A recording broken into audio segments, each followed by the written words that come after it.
What's up, folks? Back with another reaction, back with some more Duran Duran, and we're back with another track from the record that Lloydy just sent me. Big shout out to Lloydy again. But yeah, we're going to listen to the dance mix of a tune many of you will know I'm very fond of, in which when I did the reaction, suddenly came back to me that, wait, I know this tune from my youth. Yeah, this is a tune from, or the original tune is from the 1983 album Seven and the Ragged Tiger. This single is from 1984. I have listened to the Reflex like more since doing that reaction, and not only is it nostalgic, but I've tried to pick up on some more of the lyrical themes, as many of you pointed out to me very early on, and as I've come to know going through a number of the albums now.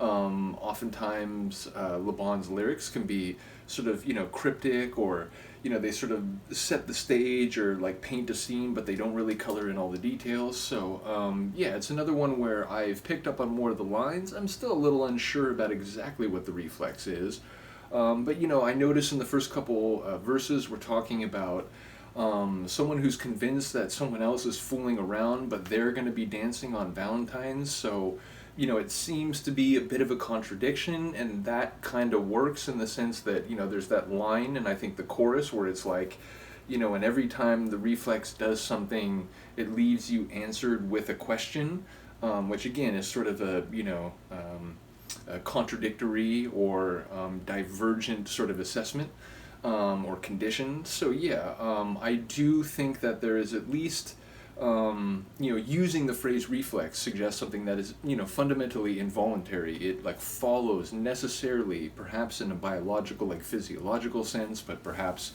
in an interpersonal, emotional sense, some sort of stimulus. So again, whether it's, you get hit on your knee and your leg pops up, or whether it's, someone behaves toward you in a certain way, which causes you to reflexively act in a certain way that then leaves you answered with a question.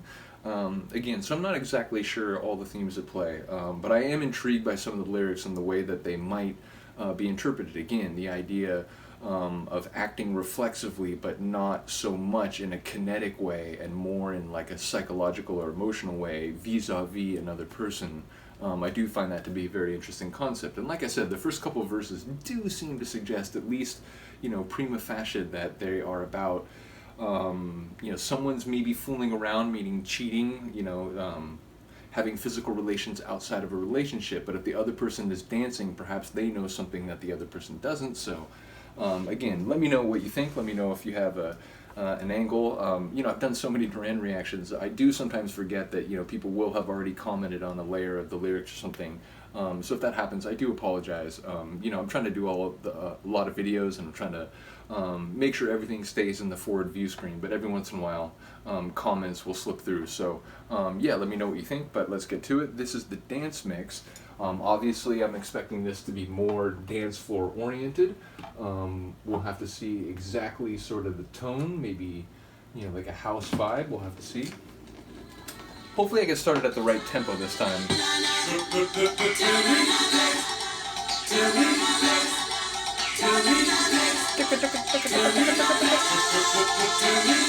like the little cowbell.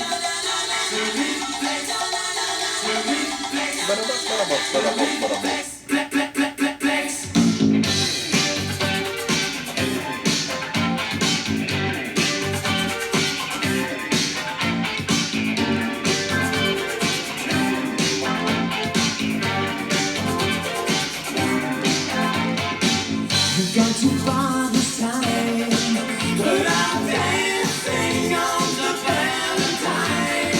I tell you, some boy is fooling around with my chances on the danger line. I'll cross that bridge when I find it. Another day to make my stand. Oh, high time is no time for standing. If I should find a helping hand, oh. Why don't you use it? Try not to bruise it. Just iconic. Don't lose it. Oh, that did skip, right?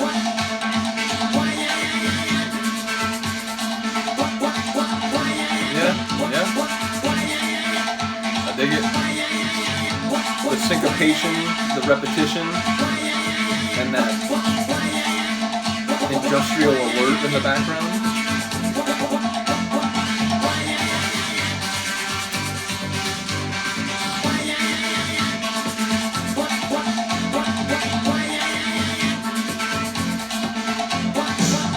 Oof.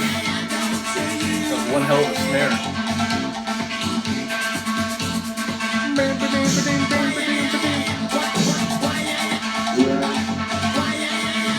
I have a lot of Depeche Mode, like 12-inch remixes on vinyl, and like a lot of them are like this. It's like chopped up vocals.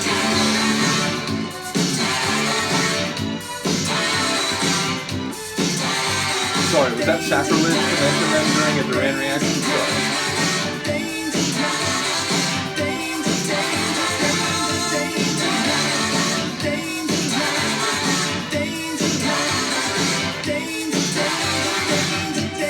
More sort of rhythmic grooves, right? Like,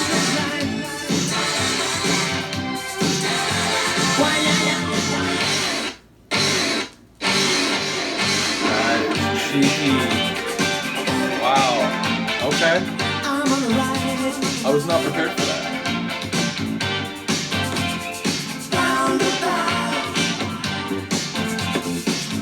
I think the vinyl's a bit ripe. You know, it's an old record. What are you gonna do?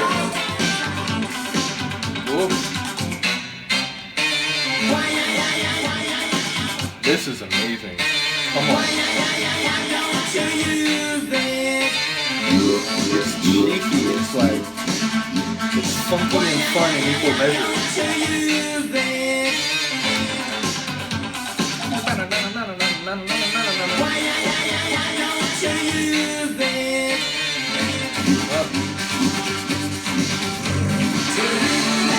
Is that a bear?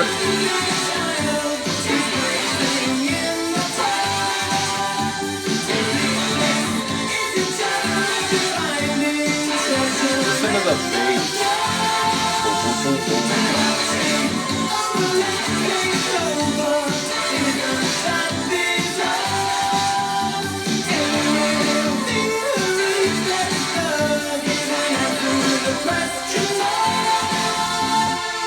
There's a question mark, that's right.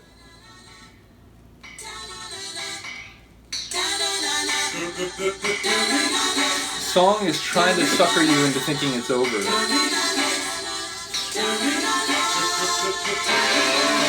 Ugh.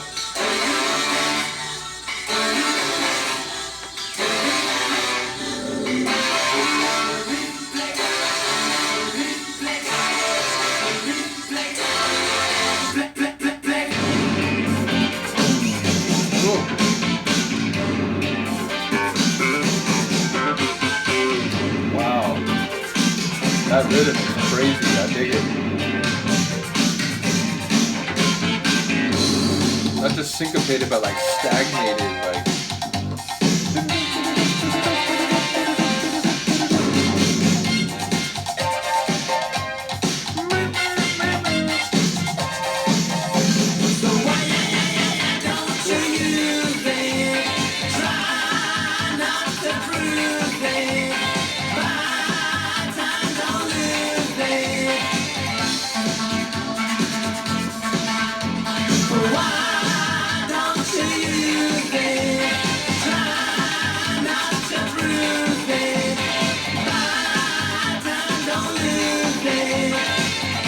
Buy time, don't lose it. I do like that line.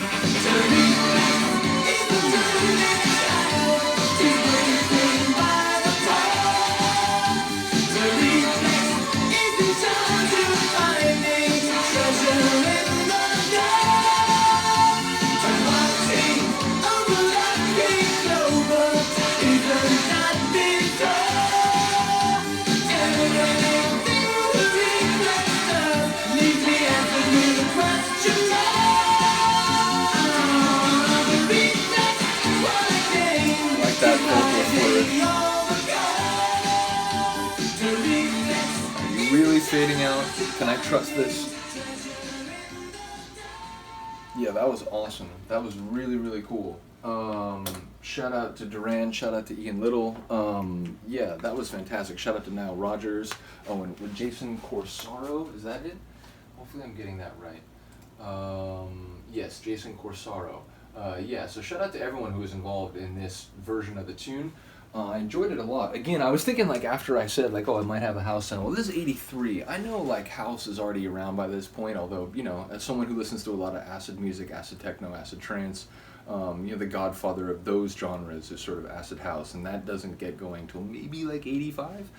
So yeah, I like once it started, I was like, oh wait, what am I thinking? It's gonna sound more like one of those Depeche Mode like dance remixes where they kind of like take certain percussive elements, a snare hit or whatever, and they'll give them like, rhythmic grooves for one section, and then there'll be like a different rhythmic groove, or there'll be like an extended version or an extended section where they have an instrumental where it might just be like a quick moment in the tune. And that did have a feel here, but it's interesting because like not only did it have a number of rhythmic and like percussive grooves, but it had those moments where it sort of like stop started and then slid into the next section, or it like feigned like it was going to fade out and then came back. So there were some like cheeky elements of production above and beyond simply making it a bit more percussive and rhythmic. And I did also notice, like in the middle and even the final sort of section, there were moments where it hewed closer to the original. It sounded more like the original track. So I like that it gives you the flavor of the original, but it also sort of, locks you into some dance floor sort of grooves. So yeah, that's a fantastic tune. I don't know, like, the original is the original, and I had such a nostalgic experience, like, hearing it again and realizing, oh, wait, I actually know this tune.